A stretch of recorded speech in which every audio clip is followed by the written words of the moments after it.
दोस्तों, क्या सच में सचिन विश्वास का लायक है? अभी मैंने इसका एक कम्युनिटी देखा है 15 मिनट पहले। अभी आप जाके इसका कम्युनिटी देखेंगे ना तो डिलीट हो रखा है। मगर अभी मैं आपको कम्युनिटी पढ़ के सुनाती हूँ, क्योंकि मैंने स्क्रीनशॉट ले लिया था। तो अभी मैं कम्युनिटी पहले पढ़ के सुनाती हूँ, उसके बाद मैं आपको इसके ऊपर बताऊंगी कि लोग इतना गलत गलत सचिन के खिलाफ कमेंट कर रहे हैं ना, कि सचिन को भी अगर ये दोबारा से ऐसी गलती करता है तो इसको ना समाज से धक्के मार कर, लात मार कर इसको बाहर निकाला जाएगा। क्योंकि अपने आप को बहुत ही स्मार्ट समझ रहा है। इतना गंदा हरकतें करने के बाद भी समाज उसको माफी दे रहा है कि चल भाई, बंदा ने गलती किया, मगर अपनी गलती को स्वीकार किया, लोगों के सामने 1000 बार माफी मांगा है। तो लोगों के दिल में इसके लिए थोड़ी सी इज्जत बच गई कि ये बंदा सच में अच्छा दिल का है। मगर ये इतना गंदा निकलेगा। अभी मैं आपको पहले कम्युनिटी पढ़ के सुनाती हूँ, उसके बाद मैं पहले बात करती हूँ। रुक जाइए दोस्तों, ये है कम्युनिटी, ठीक है, ये देख सकते हो, यहाँ पे लोगो है। यहाँ पे मैं स्क्रीनशॉट पे लगा भी दूंगी, आप खुद भी पढ़ सकते हो। दोस्तों चलिए मैं पहले आपको कम्युनिटी पढ़ के सुनाती हूँ। कल जो है जगत दीदी का रोने धोने वाला वीडियो आया था। ये बंदा जो है सच में दिमागी रूप से पागल हो गया है। दूसरे का रोना धोना इसको दिख रहा है, मगर उसकी पत्नी जो है मनीषा 2 साल से रो रही है, उसका अपनी बीवी का आंखों का आंसू नहीं दिख रहा है। मगर ये 4 साल की बुढ़िया का इसको प्यार बहुत ज्यादा दिख रहा है, 40 साल की बुढ़ी का। ठीक है, पहले मैं आपको इसकी कम्युनिटी पढ़ती हूँ।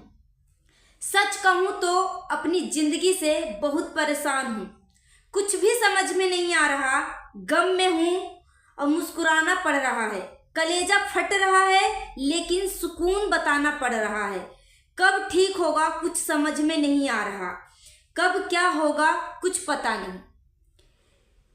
ये सचिन दिमागी रूप से पागल है कि वो दिमाग से खेल रहा है। दिमाग से मनीषा को फिर से बेवकूफ बनाने की कोशिश तो नहीं कर रहा है। तो इसकी बीवी 2 साल से इस चीज को झेल रही है, आंसू बहा रही है, तो उस चीज को फर्क इस बंदे के ऊपर नहीं पड़ रहा है। कल जो है अंबाला गया था, उसको कार्रवाई के लिए बुलाया गया था, मगर उधर से जगत दीदी प्री प्लानिंग एक वीडियो डालती है, इसका दिमाग फिर से खराब होना शुरू हो गया। मगर लोग क्या कमेंट में करते हैं उसको भी मैं आपको पढ़ के सुनाती हूँ। इस घटिया इंसान को बोला जा रहा है कि यार तुम लोग कैसे हो, कितना घटिया आदमी है ये। मुझे तो घिन आती है इस आदमी से। इसकी इतनी सुंदर बीवी होने के बाद भी ऐसी घटिया हरकतें कर रहा है। मनीषा को तो इसकी शक्ल तक नहीं देखनी चाहिए, इससे अलग हो जाना चाहिए। एक आदमी तो अपनी औरत को नहीं माफ करता, और औरत क्यों माफ करे? और ऐसे आदमी का क्या भरोसा दोबारा कोई मिल जाए। घटिया इंसान हमेशा घटिया ही रहता है। मनीषा, तुम अच्छा इंसान डिजर्व करती हो, तुम इसे छोड़ दो। मनीषा ने इसकी इतनी सारी गलतियों को भुलाकर मनीषा सोची कि एक चांस तो हर किसी को मिलना चाहिए। मनीषा ने इसको दोबारा से अपने पति को चांस दे रही है कि दोबारा से ऐसी गलती नहीं करेगा। मगर मुझे भी लग रहा है कि ये सचिन जो है ना, इसको मतलब ये सुधरेगा नहीं। मुझे कहीं ना कहीं ऐसा लग रहा है कि ये जरूर कुछ ना कुछ बड़ा वाला कांड करने वाला है। और इस बार जो कुछ करेगा ना, ऐसा बड़ा कांड करेगा ना कि सच में मतलब इसके ऊपर ना थू होगा, लानत होगा। और कसम से इस बार अगर कुछ भी गलती करता है तो उसको समाज ऐसा मारेगा, ऐसा लात मारेगा ना कि वो सीधे इसको कोसों दूर इसको भागना पड़ेगा। सो दोस्तों, आपको क्या लगता है कि सचिन सच में सुधरेगा? मुझे नहीं लग रहा। मुझे तो लग रहा है कि कुछ ना कुछ तो है दाल में काला। ये जगत दीदी को जब वीडियो डालने का था, जब वीडियो डाली नहीं, जब देखी कि मैटर शांत हो गया, सचिन को सबूत दिखाने के लिए कानून तरीके से एक एक्शन लिया गया कि अगर आप कुछ भी तुम प्राइवेट चीजें दिखाने की कोशिश करते हो, लीक करते हो, तो उसके ऊपर बहुत बड़ा एक्शन भी की जाएगी। तो सचिन को मुंह बंद करवा दिया गया है। मगर यहाँ पे जगत दीदी आई थी रोते धोते। मगर सबको उम्मीद था कि हो सकता है जगत दीदी अपनी गलती पे पछताएगी, माफी मांगेगी।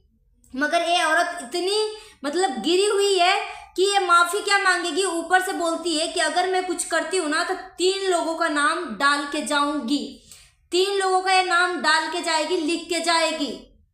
और बोलती है कि हम इज्जत घराने के लोग हैं, इज्जत घराने की लोग हैं और मैंने शादी तोड़ दी। यही चाहता था ना, लो मैंने शादी तोड़ दी। कौन चाहता था? कोई नहीं चाहता था एक शादी तोड़ दी। तुमने किसके लिए शादी तोड़ी? पब्लिक को सबको पता है अच्छी तरीके से।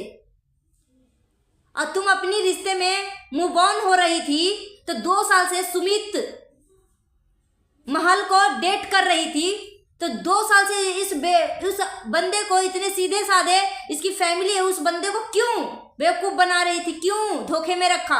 और जब अगेंजमेंट किया था तो वो अपने पहला पति के मम्मी पापा को क्यों लेके आई थी? क्यों लेकर आई थी ये पहले बताओ पब्लिक को। वो माता पिता इतने सीधे साधे हैं कि उनका बेटा तो वापस नहीं आएगा ना लौट के, फिर भी तुम्हें आशीर्वाद देने के लिए आए कि मेरी बहू अब लाइफ में आगे बढ़ रही है, बेटी समझकर आशीर्वाद देने के लिए आए थे कि चलो भाई लाइफ का नया चैप्टर शुरू करने जा रही है। और इन सभी चीजों के पीछे तुम सब कुछ अच्छे से भली भांति जान रही थी, बहुत अच्छे तरीके से भली भांति जान रही थी, फिर भी सुमित महल को क्यों इस दलदल में घिसेटा? और जब भी तुम्हें कोई पूछता था जगत दीदी, जब भी तुम्हें कोई मना करता था कि तुम गलत कर रही हो, तुम मेरे पति से दूर हो जाओ, मेरा पति नहीं सुन रहा है तो दीदी आप ही सुन जाओ, क्यों नहीं सुन रही थी? क्यों नहीं सुन रही थी? 40 साल की बूढ़ी होकर तुम्हें आशिकी का गर्मी चढ़ा हुआ है, आशिकी का तुम्हें भूत सवार है। तुम्हें आशिकी का भी भूत सवार था, ठीक था, मगर वो सीधे साधे बंदे को, सुमित महल को तुमने इस कीचड़ में क्यों घिसेटा? क्यों घिसेटा? इसका क्या गलती थी, क्या कसूर थी? तुमने शादी तोड़ा कि वो बंदा को पूरा के पूरे तोड़ के रख दिया है। जब तुम्हारा ऐसा ही रासलीला चल रहा था प्रेम प्रसंग का, तो उस बंदे से तुमने क्यों सगाई किया?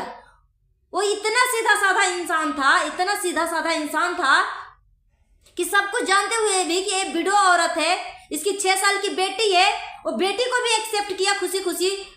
सुमित महल की माँ को देखो ना, डांस नहीं आता था, फिर भी वो बेचारी कितना खुश होके अगेंजमेंट को संपन्न किया, अच्छे तरीके से रिसेप्शन हुआ। मगर एक घटिया औरत खुद की लाइफ तो बर्बाद नहीं किया, क्योंकि तू ये सब चीजें जानबूझ के कर रही थी। क्योंकि अगर तुम्हें गलती से चीजें होती ना तो तुम्हें बहुत सारे लोगों ने टोका था तो तुम सुधर जाती, मगर फिर भी लोगों को तुमने बोला कि भाई बहन का रिश्ता है, मैंने राखी बांधा है, और जो भी मेरे भाई बहन के रिश्ते के खिलाफ वीडियो बनाएगा, सचिन मनीषा के साथ मेरा नाम कोई लेगा तो उसके ऊपर कार्रवाई होगी, कोर्ट कचहरी तक खींचा जाएगा, उसका चैनल डिलीट करवाया जाएगा, स्ट्राइक दिया जाएगा, इस तरीके की धमकी दिया था। और एंगेजमेंट के बाद भी अपनी माँ से धमकी दिलवाती है, बद्दुआ दिलवाती है।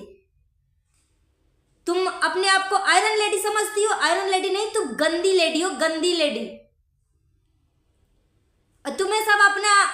तुम्हें आइडल मानते थे बहुत सारे लोग कि देखो बेचारी की जिंदगी में इतना दुख तकलीफ होने के बाद भी वो किस तरीके से अपनी बेटी को पाल पोस रही है, यहाँ तक पहुंची है, कितना कष्ट सह के। मगर तुम कष्ट सहने वाली हो, तुम बहुत बड़ी सेल्फिश औरत हो। और क्या बोल रही थी अपनी वीडियो में कि ऊपर वाला सब देख रहा है, ऊपर वाला सब देख रहा है, इसी वजह से आज तेरे चेहरे से गंदा वाला काला मुखौटा पब्लिक के सामने आया है। और तुम भिक्स लगाकर जो रोने धोने का जो एक्टिंग कर रही थी ना, अभी तुम रियल में भी रोओगी ना तो पब्लिक को विश्वास नहीं होगा, क्योंकि तुमने करोड़ों लाखों लोगों की पब्लिक की इमोशनल से तुमने खेला है। पब्लिक तुम्हारे ऊपर आंख मूंद कर भरोसा कर रही थी, अंधाधुंध भरोसा कर रही थी, मगर उस विश्वास को तुमने तोड़ा है। और अपने आप को बोलती है कि मैंने क्या गलती किया है। आज तुम्हें पता चल रहा है कि तुमने क्या गलती किया है। वो औरत अपनी पति के लिए 2 साल से रो रही थी, उस औरत की आंसू तुम्हें नहीं दिख रहे थे, और वो बोल क्या रही थी कि तुम्हारे पति में है क्या, तुम्हारे पति में है क्या। तुमने एक विधवा औरत के ऊपर उंगली उठाई हो, तुमने एक विधवा औरत के ऊपर उंगली उठाई हो। यही बोल रही थी ना कि जितने लड़के तुम्हारे कॉलेज टाइम में नहीं मरते थे, उतने लड़के आज मेरे ऊपर मरते हैं शादी करने के लिए। अच्छे खानदानी रईस लोगों के पीछे लड़कियों के ऊपर ना हजारों करोड़ों लोग नहीं मरते हैं, ठीक है। जो गंदी औरत होती है ना, उसके पीछे हजारों करोड़ों लोग शादी के लिए मरते हैं। तो शर्म कर लो, चुल्लू भर पानी में मुंह छुपा लो अगर अभी भी तुम्हारे अंदर हया लाज शर्म है तो। और रही सचिन की बात, तो सचिन अगर दोबारा से एक गलती करता है जिसको तो ना समाज माफ करेगी और सोशल मीडिया तो बहुत दूर की बात गई। इतना गंदा इंसान है, होते जा रहा है। अपनी पत्नी का आंसू नहीं दिख रहा है और एक दूसरी औरत के आंसू दिख रहा है। इस बार तो पब्लिक तुम्हें माफ कर दिया है मिस्टर सचिन। अगर अब की बार से कुछ भी किया है ऐसा, अभी अपने पत्नी के साथ खुश रहो। तुम्हारी पत्नी जो है तुम्हें एक और चांस दिया है। जहां अब की बार नालायकपन किया है, बच्चों वाली हरकतें की है, तो कानून तुम्हें वो सजा देगी ना कि तुम समाज में सच में मुंह दिखाने का लायक नहीं रहेगा। कानून भी सजा देगी, तुम्हें समाज भी सजा देगी। सो गाइस, अपना ओपिनियन हमें कमेंट बॉक्स में दीजिए। अगर मेरी बातों से किसी को दुख और तकलीफ पहुंची है तो प्लीज मुझे माफ कर दीजिएगा। मिलती हूँ नेक्स्ट वीडियो में। Thanks for watching.